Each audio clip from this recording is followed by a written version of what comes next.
About the question. About the childless cat lady I've comment. never heard of that. That was a weird comment I've never heard before. He basically was criticizing women political leaders who don't have kids. That.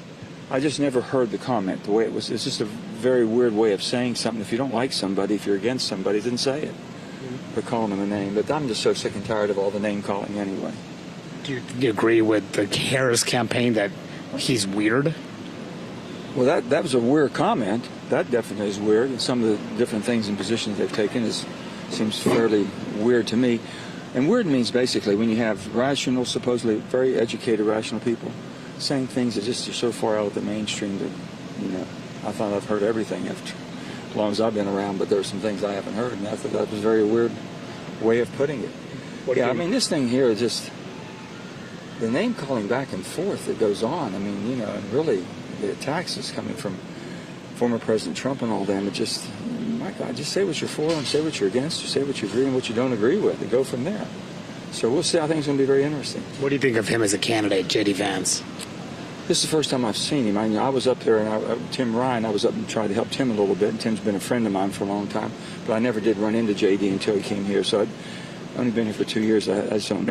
a candidate the last couple of weeks. What do you think? Well, the candidate, yeah, I think that I don't think that the news he's making is the news they thought he would make. Did they make a mistake by selecting him? I don't. That wasn't my selection. Who do you think Harris should pick? I really don't. I think she has a tremendous amount of truly, truly deep talent. Her bench is so deep. I don't think she can go wrong picking. The ones I've heard are all good people. I know them all.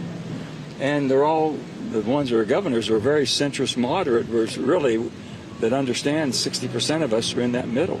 So I think that she'll make a good selection because I think she has a good pool of candidates to pull from. It sounds like you're open to supporting her. I'm open for this country to get its legs under it in the centrist movement. There are 60% of us that truly are center left, center right.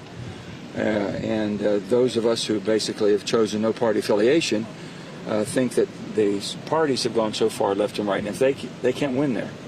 There's only 23% registered Democrats, 25% registered Republicans in the country.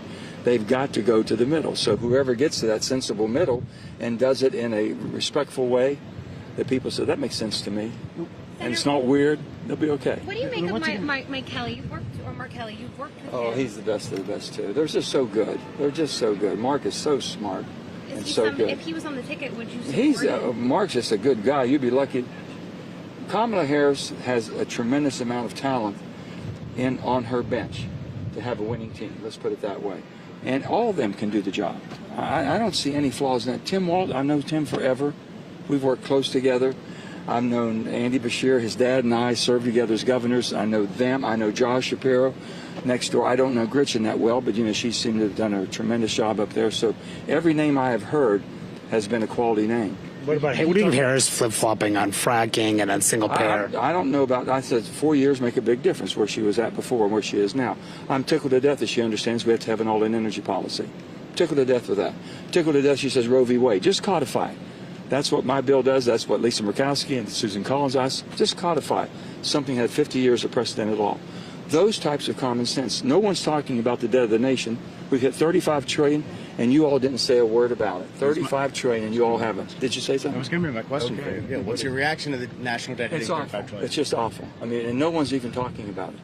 As I recall, when I first got here in 2010, first thing that Admiral Mike Mullen said, the greatest threat that we have as a nation and as a country is the debt of the nation. It's the thing he's most concerned about. It can take us down. And it's still true today, more so than ever. And what's your relationship like with Andy Beshear? Have you talked to him? I know Andy. I like Andy, absolutely. He comes from good stock and he understands it. He has the compassion. It shows. I mean, when Andy talks and he knows he's going through, whether it's a hurricane or whatever's hit his area, a tornado, or any type of devastation, you can tell the empathy he has and the love he has of his people. So that's what it takes. Is he your preference? Huh? Is he your preference? Andy's my neighbor. Yeah, but is he your preference? Yeah, no. I mean, I'm not picking a preference. You say, I know Andy, I know Josh, okay? I know Roy a little bit, and I think Roy pulled himself out of it. I did know Gretchen as well. And I know my buddy Mark Kelly. So, can't go wrong. She's got a good stable there. Thank you. Thanks, Senator.